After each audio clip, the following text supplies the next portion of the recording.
સહજાનંદ સ્વામી મહારાજની જય.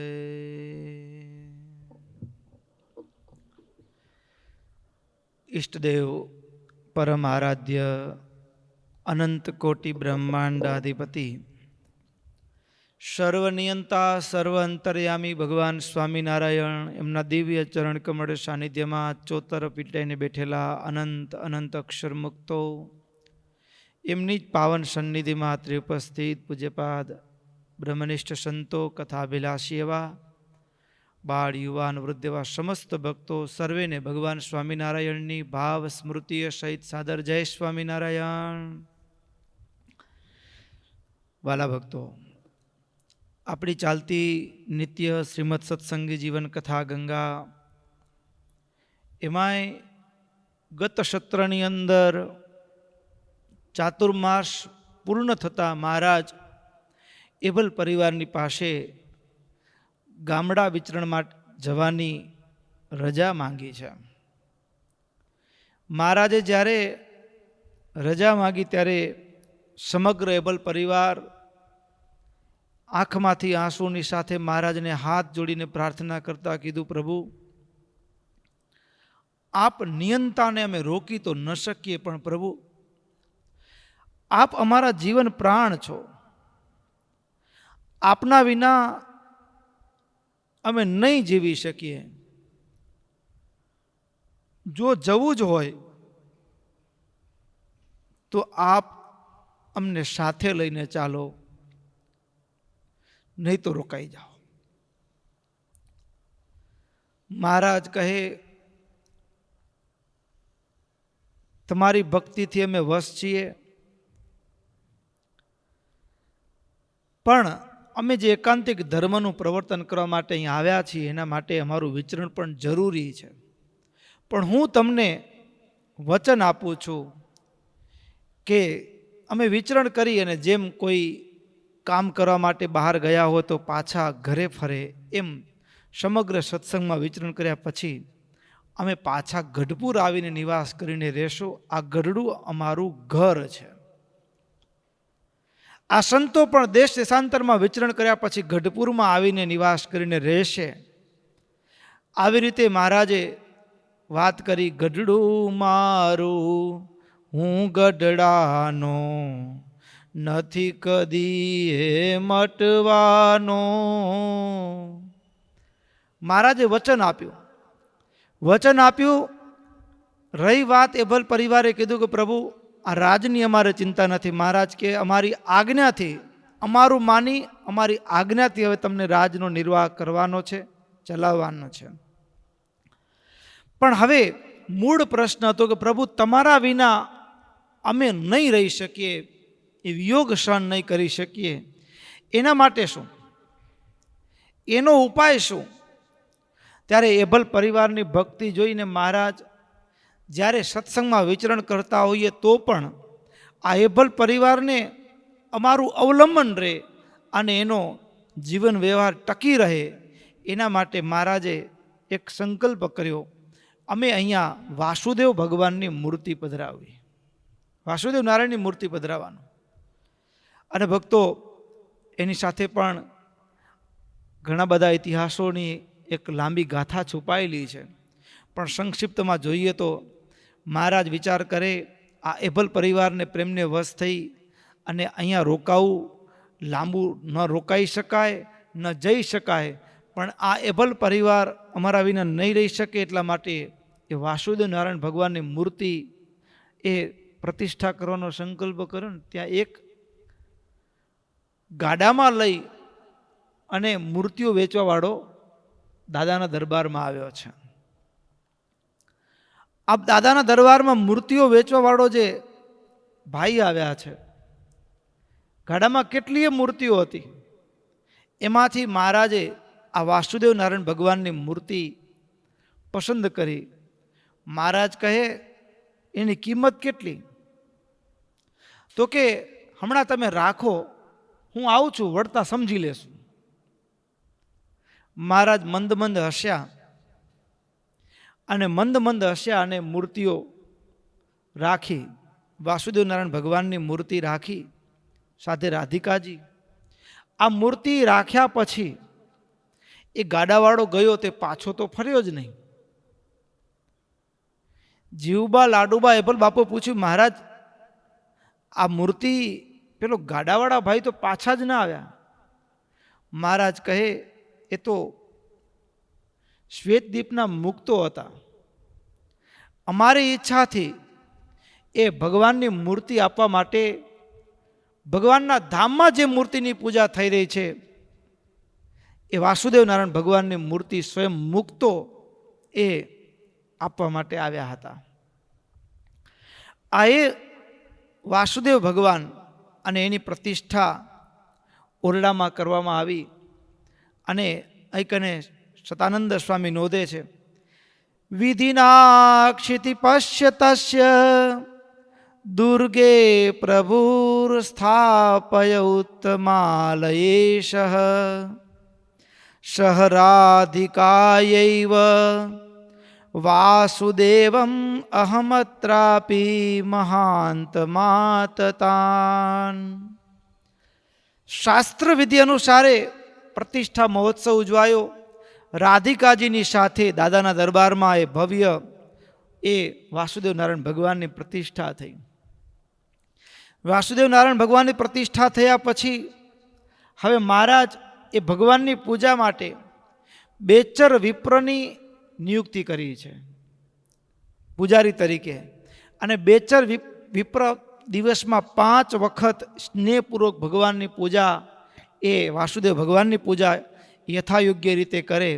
અને આ સમગ્ર પરિવાર એ ભગવાનને થાળ જમાડવા મહારાજ કહે, આ અમારું જ સ્વરૂપ છે માની અને તમે તમારા હૃદયના ભાવને વ્યક્ત કરજો, થાળ જમાડજો, એને વસ્ત્ર અલંકાર ધારણ કરાવજો, એમની પૂજા કરજો.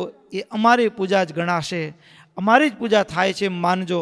આવી રીતે મહારાજે એવલ પરિવારના એક મહારાજ જ્યારે વિચરણમાં જાય એના ભાવને અવલંબનને પૂર્ણ કર્યું છે.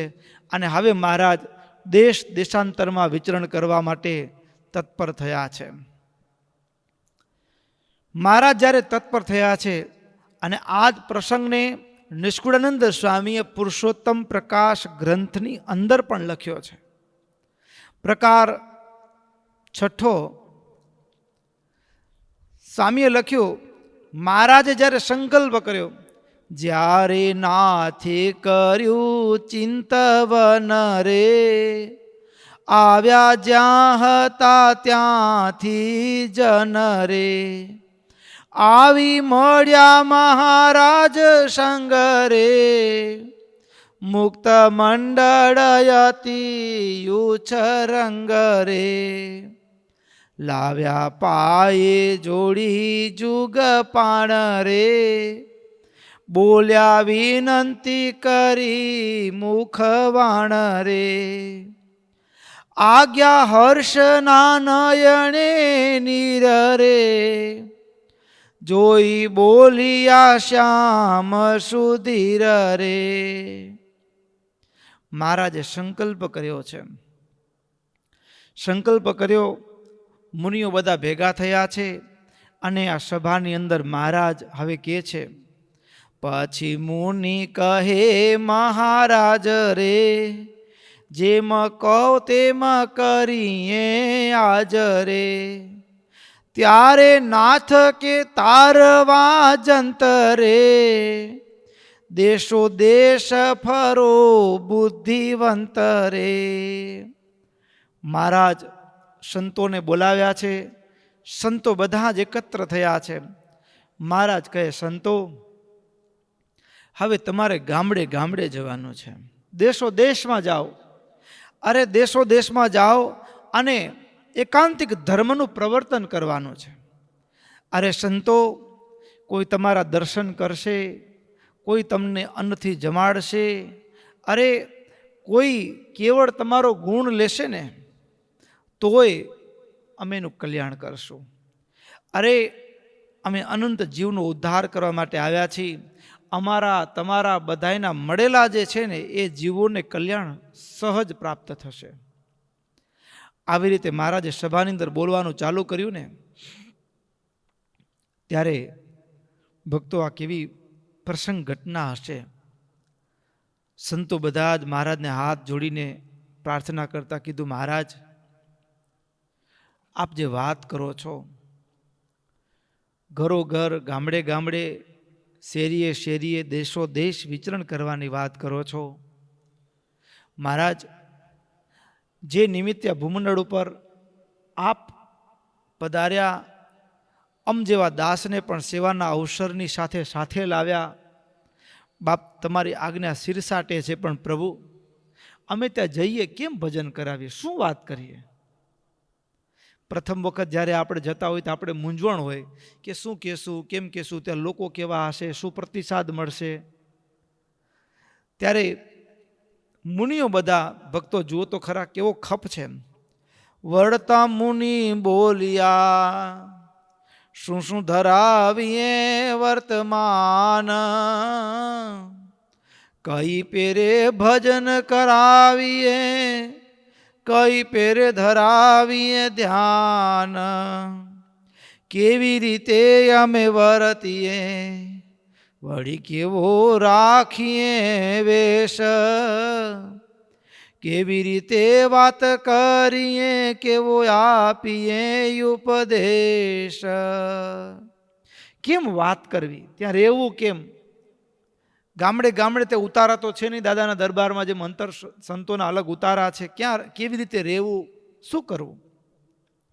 અને મહારાજ, તમે જે આજ્ઞા કરો છો કે ગામડે ગામડે સત્સંગ વિચરણ કરવાનું છે, પણ પ્રભુ જગમાં જે જિજ્ઞાસુ જન નર નારી હશે અપાર, કેશું નરને કલ્યાણનું નહીં કહીએ નારીને નિર્ધાર, મુક્તને માની મળી વળી કરે પરસ્પર વાત, દર્શ સ્પર્શ દારા હાસ્યથી થાય નરને જ્ઞાનની ઘાત. મહારાજ, અમે જઈએ, મહારાજ જગતમાં જશું ને ત્યાં તો નર નારી, સ્ત્રી પુરુષો બધા પ્રકારના મુમુક્ષુઓ હોય, પણ મહારાજ એમાંથી અમે નરની આગળ વાત કરશું. શું કામ? પ્રભુ શાસ્ત્રોના ઇતિહાસને જોતા એક વાત સમજાઈ ગઈ છે કે મહારાજ, ભલે જીવનું કલ્યાણ છુપાયેલું છે, પણ એનાથી અમારું પતન પણ એમાંથી જ શરૂ થતું હોય. એટલે મહારાજ, અમે જશું પણ પુરુષોને વાત કરશું. અને હવે કેમ વાત કરવી, શું કરવી, કેમ બોલવું, કેમ ચાલવું, કેવો ઉપદેશ આપવો, આ જ્યારે મુનિઓએ સામેથી પ્રશ્ન પૂછ્યો છે, ત્યારે મહારાજ, ભક્તો, ભક્તિ માર્ગના પ્રવર્તક, એકાંતિક ધર્મના પ્રવર્તક મહારાજ સંતોને કહે છે, શ્રી હરિ કહે સંત સાંભળો, એવો કરવો નથી ઉપાય, જેણે કરીને જગતનું બંધન તમને થાય, એવી રીતને રાખશું જે રહ્યા ન રહેશે કોઈ, શાસ્ત્રમાં પણ શોધતા કિયા હોય કેવડીનોય, જેમ અલૌકિક અવતાર છે તેમ કાઢું અલૌકિક રીત, સહુ ઉપર શિરોમણી વળી ગણી પરમ પુનીત, તે રીત કહું તે હૃદય ધરી સહુ રહો થઈ સાવધાન, એમાં મુનિ મંડળને આગળે શ્રી મુખે કહે ભગવાન. ભક્તો, મહારાજ, અને આમે વાતે સાચી, માયામાં ડૂબેલા જીવને તારવા માટે જાય ત્યારે મહારાજ ભક્તો જે ઉપદેશ આપે છે ને બહુ મજાનો છે. કારણ કે જે પોતે માયાના દોષોથી ખરડાયેલો હોય એ બીજાને કેમ કાઢી શકે? પોતે કાદવમાં ડૂબેલો હોય, ગળા ડૂબ, એ બીજાને કેમ બહાર કાઢી શકે? ન કાઢી શકે. તો મહારાજ સંસારના કાદવમાં અટવાયેલા ખૂંપેલા જીવોને બહાર કાઢવા માટે સાધુને મૂકે છે, પણ મહારાજ એવું હથિયાર બંધાવે છે, એવું રક્ષા કવચ પહેરીને સાધુને તૈયાર કરે છે, સજ્જ કરે છે કે જે રક્ષા કવચ પહેરવાથી માયાના જે બાણ છે ને, કામ, ક્રોધ, લોભ, મોહ, મદ, મત્સર, એ માયાના પ્રભાવથી મારો સાધુ સુરક્ષિત રહી શકે. મારો સાધુ સુરક્ષિત રહે એટલું જ નહીં, મારો સાધુ એ કેવી રીતે લોકોની આગળ વાત કરશે, સુરક્ષા પણ અતિશય મહત્વની છે. એની સાથોસાથ ભક્તો એટલું જ મહત્વનું, હવે એને ઉપદેશ કેમ આપવો, શું એ સાંભળશે, સ્વીકારશે વાત? એના માટે શું? તો ભક્તો મહારાજ પહેલું જ્યારે જગતમાં જવાનું છે અને માયામાં ખરડાયેલા જીવોને કાઢવા જવાનું છે, ત્યારે મહારાજ પહેલા 5 હથિયાર ભેગા આપ્યા છે. મહારાજ કે રેજો પંચવ્રત પ્રમાણ રે, ધારી વિચારી સહુ સુજાણ રે, પંચવ્રત છે સહુને પાર રે, નથી એથી બીજું કાંઈ બાર રે. સંતો પંચ વર્તમાનમાં રહેજો. પંચ વર્તમાન માયા 5 જગ્યાએથી ઘા મારશે, પ્રહાર કરશે. જ્યારે દુનિયાની આગળ જવાનું છે, માયામાં ખરડાયેલા જીવને બહાર કાઢવા જવાનું છે, ત્યારે તમે એને બહાર કાઢશો ને, આપણા હાથમાંથી કોઈ જતું હોય, હા, માયાનો જીવ માયા મૂકીને જાય ને, માયાને પોસાય એમ નથી. એટલે માયા પણ એ દાવ કરશે તમને હરાવવા માટે, અને તમારા હાથમાંથી કોઈ જીવ જાય નહીં તમારા હાથમાં, એના માટે એ પણ પ્રયત્નશીલ બનશે. તો એના પહેલાં તમને શું સાવધાની રાખવાની? માયા 5 રીતે ઘા કરશે, તો માયાના ઘાથી તમને સુરક્ષિત રહેવા કેમ રહેવું? તો મહારાજે કીધું પંચ વર્તમાનનું પાલન કરજો. પંચ વર્તમાનનું નિષ્કામ વર્તમાન. માયા પહેલો ઘા મારે કામ રૂપે. માનવનું મન સહજ છે, સ્ત્રીનું મન પુરુષ તરફ અને પુરુષનું મન સ્ત્રી તરફ ખેંચાય. માયા અહીંયાથી એક પ્રહાર કરશે, પણ એમાં તમે નિષ્કામ વ્રત દ્રઢ હશે ને, તો માયાનો ઘા તમારી ઉપર નહીં ફાવે. નહીં ફાવે એટલું નહીં, મહારાજ કે એના માટે તમને થોડીક સાવધાની પણ રાખવી પડશે. નિષ્કામ એટલે કેટલા હદ સુધી? મહારાજે બ્રહ્મચર્ય વ્રતનું પાલન કરવાની વાત કરી. મહારાજ કહે કેવળ પુરુષોને જ જ્ઞાનોપદેશ આપજો, સ્ત્રીઓને નહીં. ભક્તો અહીંયા સ્ત્રીનો અનાદર નથી, અહીંયા સ્ત્રીનો અનાદર નથી, પણ સુરક્ષા છે. સુરક્ષા એટલા માટે છે કે જ્યારે જે માર્ગ આપણે ચયન કર્યો છે, લક્ષ્ય સુધી જવું છે, અને લક્ષ્ય સુધી જવા માટે ભક્તો હજારો અંતરાયો આવે, અને એ અંતરાયોને પાર કરવા છે. એમ કોઈ સ્ત્રી ભક્ત હોય અને એને ભગવાન સુધી જવું છે, તો એના માટે અંતરાય એ પુરુષ છે, અને પુરુષ માટે અંતરાય એ સ્ત્રી છે. શું કામ? તો કે ત્યાં મન ખેંચાય છે. ભગવાનનું ધ્યાન કરતા ક્યાં એ દ્રશ્ય જોયું હોય સ્ત્રીનું, તો પુરુષનું મન સહજ દોડીને ત્યાં જશે, અને સ્ત્રીએ કોઈ પુરુષનું રૂપ જોયું હોય તો એનું મન દોડીને ત્યાં જશે. એટલે ભજનમાં વિક્ષેપ થશે, લક્ષ્ય સુધી ભગવાન સુધી પહોંચવામાં વિલંબ થશે. એટલા માટે ભક્તો સ્ત્રીનો નિષેધ નથી, પણ નિષેધ અહીંયા ખંડન કામનું છે, સ્ત્રીનું નથી. પણ એ પુરુષ મહારાજ પોતે સાધુ રૂપે આવ્યા છે, અને સામે પણ સાધુ રૂપે આવ્યા છે, એમાં પણ પુરુષનો આકાર ધારણ કર્યો છે, અને સામે જે સંતો છે એ પણ પુરુષના વેશમાં રહ્યા છે. એટલા માટે મહારાજ કહે છે કે 8 પ્રકારનું બ્રહ્મચર્ય પાળજો, સ્ત્રીઓને સંબોધીને સીધો ઉપદેશ ન કરતા. કારણ શું? તો કે જો માયા છે ને, એ ધીમે ધીમે એને પ્રવેશ કરવાની કડી મળી જશે. પ્રારંભમાં તો કદાચ એનું હિત થાય, એને જ્ઞાન આપવું જોઈએ, એ પણ જીવ છે, એ પણ મુમુક્ષુ છે, એવા ભાવ સાથે વાત શરૂ થશે. પણ પછી ધીમે ધીમે ધીમે ધીમે ધીમે ધીમે એ માયા એ મનને ત્યાં સુધી ઢસડી જશે અને લક્ષ્યથી વિચલિત કરી દેશે. અને એટલા માટે તો મહારાજે સંતોને સાવધાન રહેવા માટે દેવાનંદ સ્વામીના શબ્દો છે.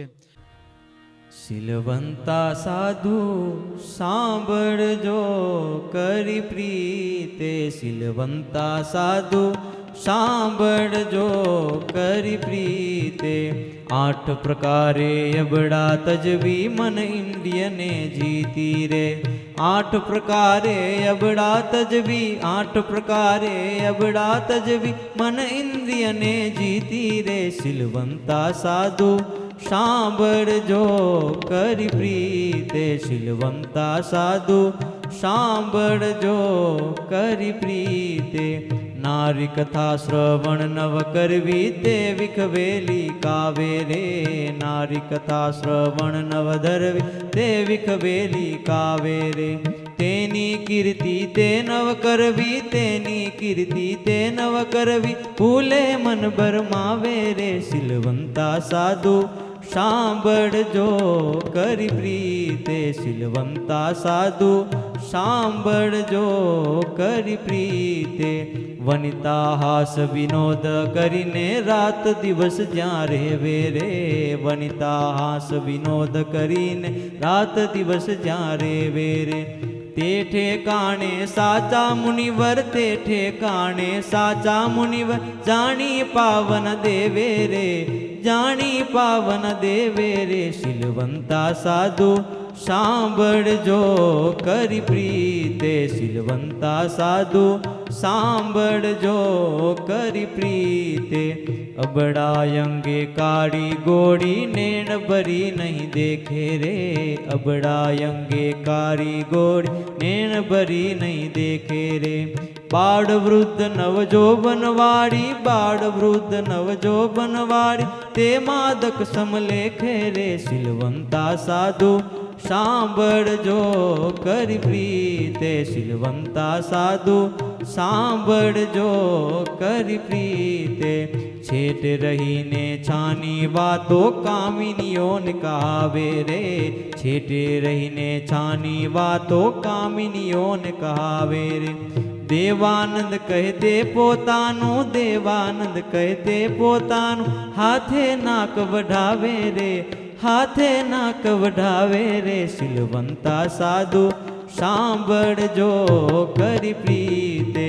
8 પ્રકારે અબડા તજવી, 8 પ્રકારે અબડા તજવી મન ઇન્દ્રિયને જીતી રે. શીલવંતા સાધુ સાંભળજો કરી પ્રીતે, શીલવંતા સાધુ સાંભળજો કરી પ્રીતે. શીલવંતા સાધુ સાંભળજો કરી પ્રીતે.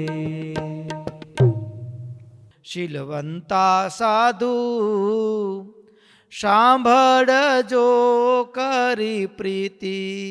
8 પ્રકારે અબડા તજવી, 8 પ્રકારે અબડા તજવી મન ઇન્દ્રિયને જીતી રે. શીલવંતા સાધુ સાંભળજો કરી પ્રીતિ. નારી કથા શ્રવણ ધરવી તે વિખવેલી કાવે. તેની કીર્તિ તે નવ કરવી, તેની કીર્તિ તે નવ કરવી ભૂલે મન ભરમાવે રે. શીલવંતા સાધુ સાંભળજો કરી પ્રીતિ.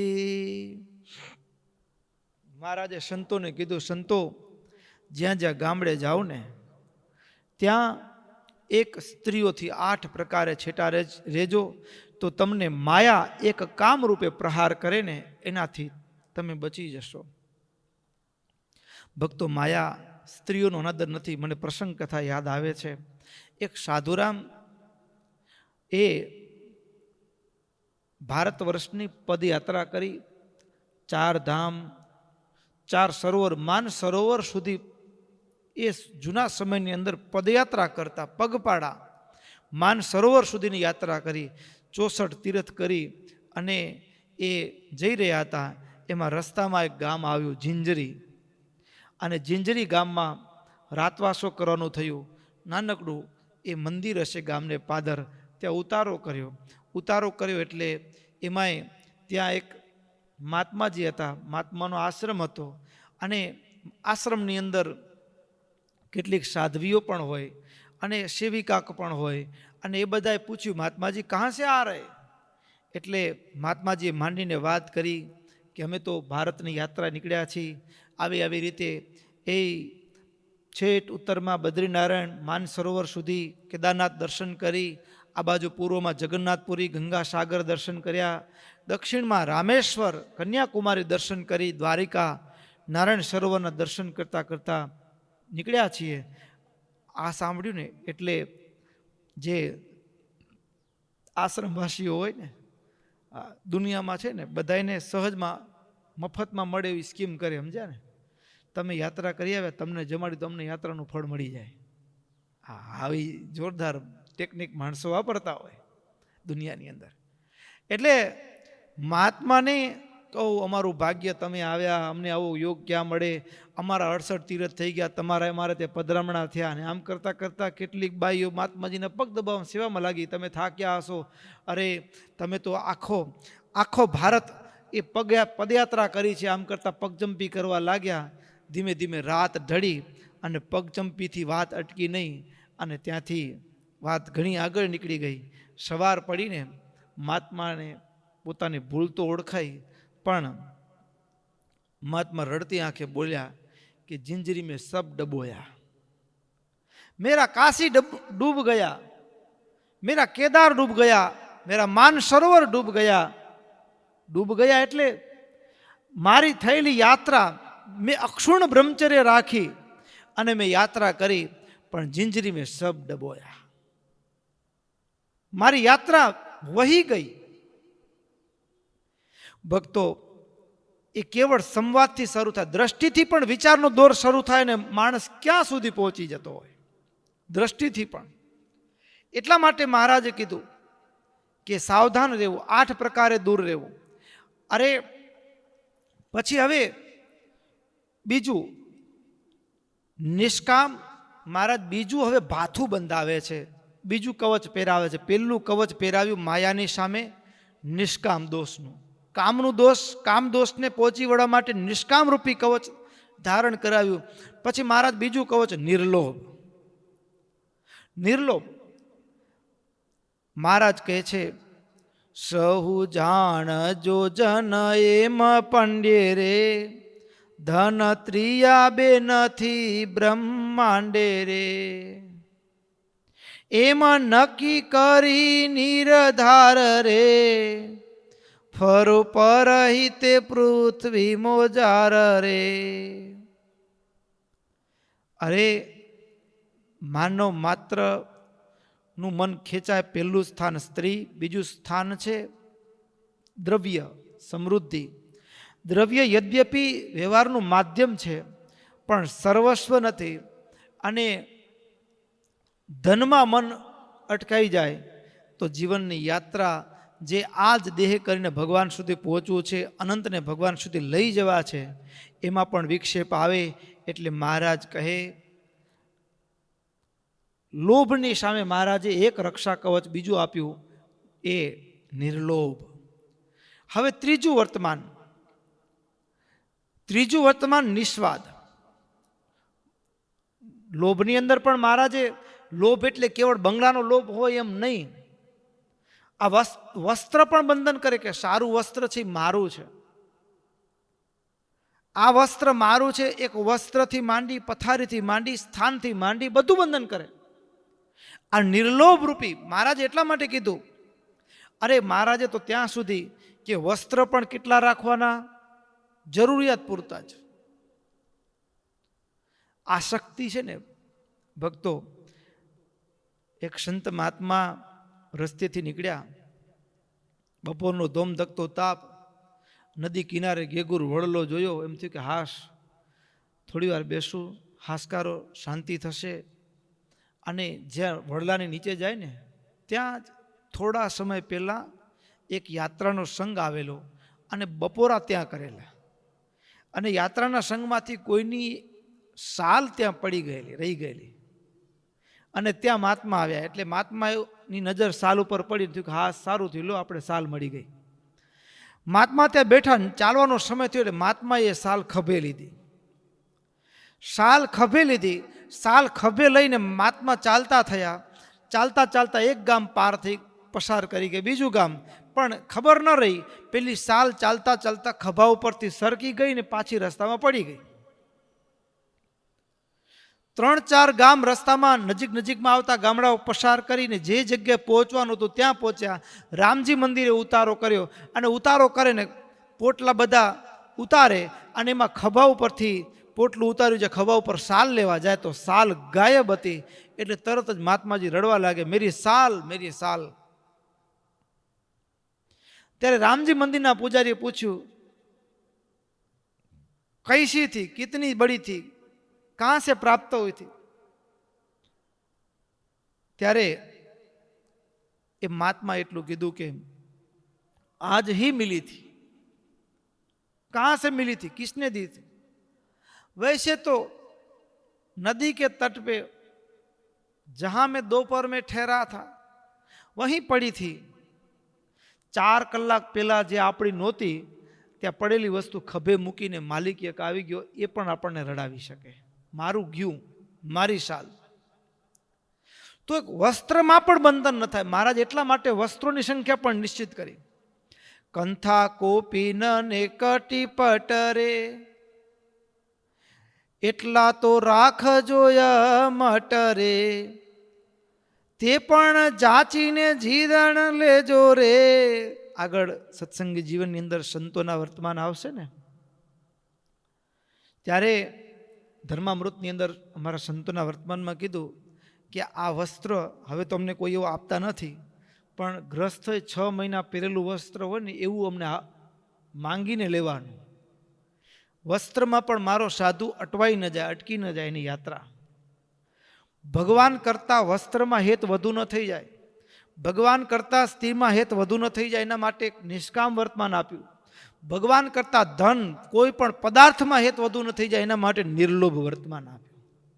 વસ્ત્રમાં પણ હેત થઈ જાય, અટકી જાય ગાડી, અને એ ગાડી જો અટકી ગઈ તો જીવન યાત્રા લંબાઈ જાય. એટલા માટે વસ્ત્રમાં મોહ ન થઈ જાય.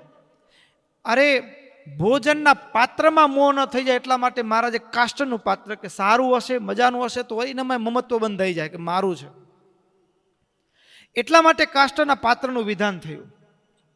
અને વસ્ત્ર એ પણ કેવું હતું કે ગ્રસ્તે 6 મહિના પહેરેલું જીર્ણ વસ્ત્ર હોય, અને એ વસ્ત્રને અને એમાં પણ રંગબેરંગી હોય તો મન લલચાય, તો પછી એના માટે પણ મહારાજે રામપરા ગામની માટીથી રંગવાનું એ વસ્ત્ર, આ ધોતી. અને એ વસ્ત્રમાં ક્યાંય આસક્તિ ન થાય એટલા માટે મહારાજ આવી રીતે. એટલે પહેલું જ્યારે મુમુક્ષુ જીવોની પાસે જવું છે અને એ માયાની વચ્ચે, માયાની જાળમાં રહ્યા છે, એને બહાર કાઢવા છે, પણ કાઢવા જઈએ ને આપણે જાળમાં ન ફસાઈ જઈએ એના માટે મહારાજ ભાથું બંધાવે છે.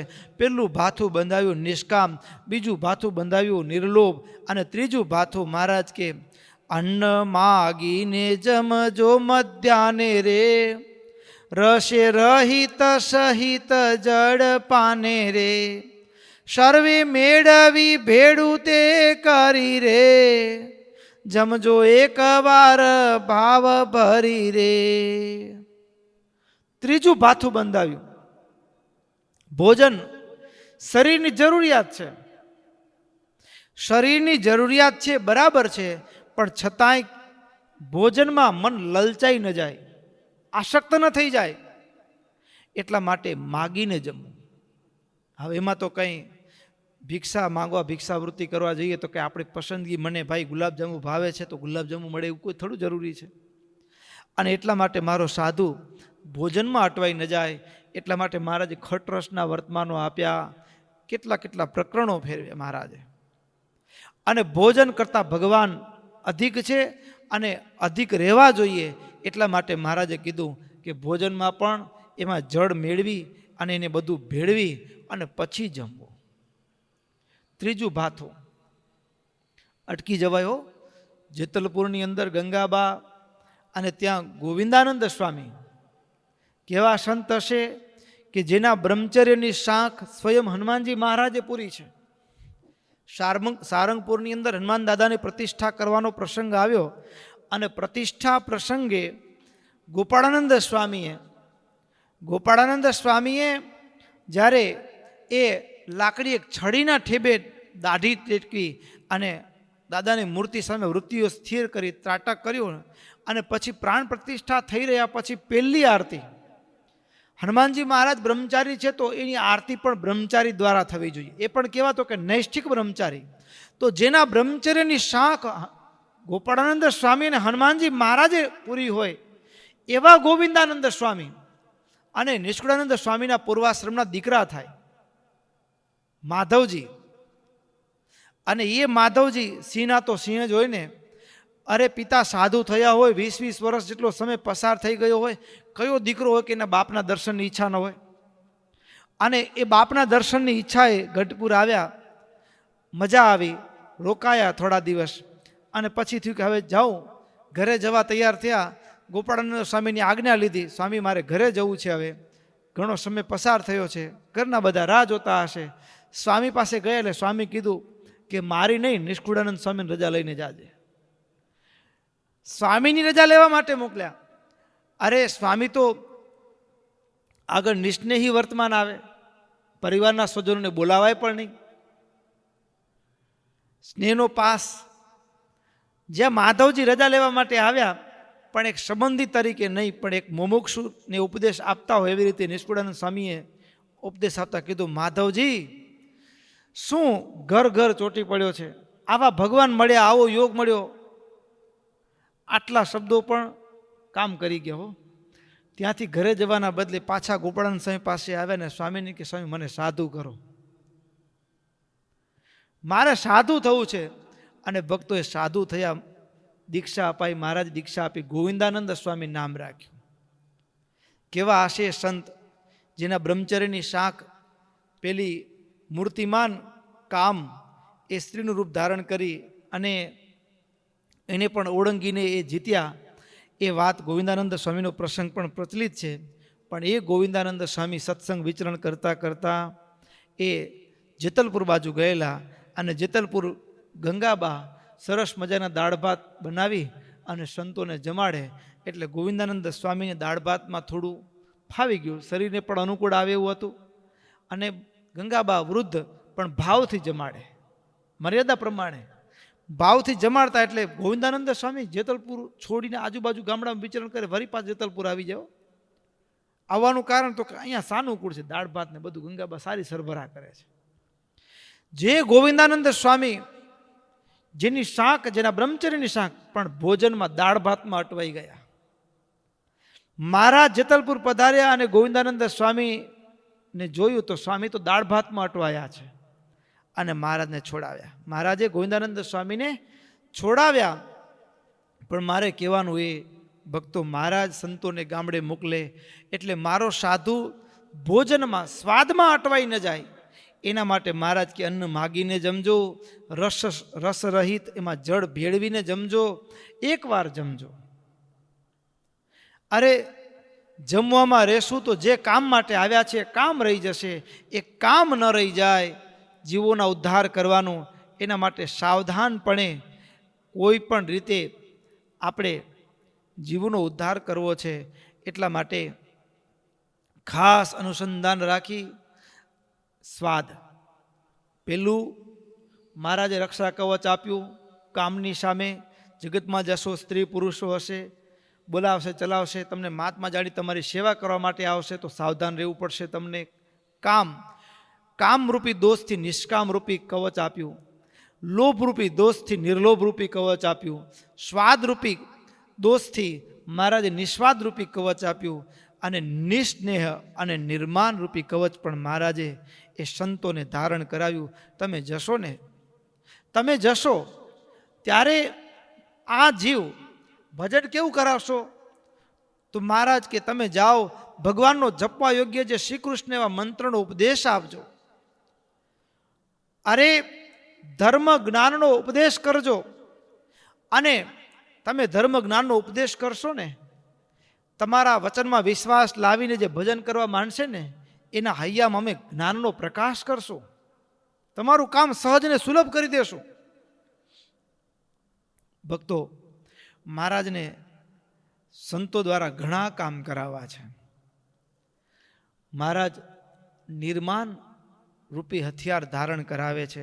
સંતો, તમે જશો, તમે ભજન કરશો ને, એટલે તમારું વાણી, તમારું વર્તન, તમારા વિચાર, તમારી ક્રિયા જોઈ કેટલાક જગતમાં દ્વેષી જે લોકો છે તમારો વિરોધ કરશે, તમારો દ્વેષ કરશે, તમને મારી નાખવા તૈયાર થશે, તમને ત્રાસ આપવા તૈયાર થશે. પણ સંતો, તમને એમાં હિંમત રાખવાની છે. ભક્તો, માન રૂપી દોષ, માનરૂપી દોષ સામે મહારાજ નિર્માની વર્તમાનના ભાવ સાથે સંતોને મહારાજ, ભક્તો આમ તો એવું છે અત્યારે દુનિયામાં એડવર્ટાઇઝમેન્ટનો જમાનો છે. એડવર્ટાઇઝમેન્ટની અંદર પણ ભક્તો ઘણા બધા પ્રકારની હોય, પણ એમાં મહારાજની જે એ સમયે 28 વર્ષના ટૂંકા ગાળાની અંદર આખા ગુજરાતમાં જે ક્રાંતિ આવી હતી, એ કઈ માર્કેટિંગ હતી, કયું એડવર્ટાઇઝમેન્ટ હતું? તો ભક્તો, અત્યારે તો મીડિયાનો સહારો લે, વોટ્સઅપ, ફેસબુક હોય કે જાહેરમાં હોર્ડિંગ્સો હોય, બેનરો હોય, આવું બધું થતું હોય. પણ મહારાજની જે માર્કેટિંગ હતી ને, એ કંઈક જુદી હતી. અને એ માર્કેટિંગ હતી એ શું? તો ભક્તો, ફેસ ટુ ફેસ. અરે એક વખત જેણે મહારાજના દર્શન કર્યા હોય એ બીજા 100 માણસને કહે, 100% એના હૃદયમાંથી શબ્દ નીકળી જ જાય કે ભગવાનના દર્શન કરવા જેવું છે, આ માણસનો જન્મ સુધારી લેવા જેવું છે, એવી વાત એના મુખમાંથી આવી જ જાય. Face to face marketing. અને એવી માર્કેટિંગ થઈ ચૂકી હતી ગુજરાતભરની અંદર. મહારાજના યોગમાં આવેલા કેટલાય જીવો ગામડે ગામડે એ મુમુક્ષો પહોંચી ચૂક્યા હતા. ચારે દિગંતમાં સ્વામિનારાયણ નામનો શક્કો બેસી ચૂક્યો હતો. અને હવે કેટલાક દ્વેષીઓ હતા કે આ સ્વામિનારાયણના સાધુ આવશે ને આપણો રોટલો પડી ભાંગશે. કારણ શું? તો કે એ મોજ મસ્તી ગાંજો આદિકમાં મશગુલ હતા, અને આપણા દંભ ખુલ્લા પડી જશે એ ન્યાયે હવે એ ઉદ્ધતાઈથી દ્વેષ ભાવપૂર્વક સ્વામિનારાયણના સાધુ આપણા ગામમાં આવે ને એને પ્રવેશ કરવા ન દેવાનો, એને મારવાના. બીજી વખત પગ મૂકતા પહેલા 100 વખત વિચાર કરે. આવી રીતે બધા તમે જ્યાં જ્યાં જશો ને તે તમારા ભાવવાળા પણ ઘણા બધા ભક્તો મળશે, પણ એના કરતાંય સંતો તમારો દુષ્ટજનો અપમાન કરશે, તમારું તાડન કરશે. અને આ તાડન કરવાવાળા જે હશે ને, એને પોતાના સ્વાર્થની સિદ્ધિમાં જેટલો લગાવ હશે ને, એટલો એને પાપથી પણ ડર નહીં હોય. અને એ દુષ્ટજનો તમારો દ્રોહ કરે ને તો પણ ભક્તો, સંતો, તમે ક્યારેય ધર્મનો ત્યાગ કરતા નહીં. તમે સહન કરજો, તમે સહન કરજો. અરે મત્સરગ્રસ્ત દુષ્ટજનો તમારો દ્રોહ કરે તો તમે સહન કરજો, પણ ક્યારે પણ ક્રોધ કરતા નહીં. નિર્માણની ભક્તો, માનની સામે નિર્માણી રૂપી ભાથું મહારાજ બંધાવે છે. અને ઘણી બધી વાત આ દોષના સંદર્ભમાં ભક્તો છે, એ કેવી રીતે ક્રોધને જીતવો, કેવી રીતે માન રાખવું, એની વાત એ આપણે આગળના સત્રમાં સાંભળશું. અહીંયા જ કથાને વિરામ કરીએ. બોલો સ્વામિનારાયણ ભગવાનની જય. શ્રીપતિમ શ્રીધરમ સર્વદેવીશ્વરમ ભક્તિધર્માત્મજમ વાસુદેવમ હરે માધવમ કેશવમ કામધમ કારણ સ્વામિનારાયણમ નીલકંઠમ ભજે. સ્વામિનારાયણ સ્વામિનારાયણ સ્વામિનારાયણ સ્વામિનારાયણ સ્વામિનારાયણ સ્વામિનારાયણ સ્વામિનારાયણ સ્વામિનારાયણ સ્વામિનારાયણ સ્વામિનારાયણ સ્વામિનારાયણ સ્વામિનારાયણ સ્વામિનારાયણ સ્વામિનારાયણ સ્વામિનારાયણ સ્વામિનારાયણ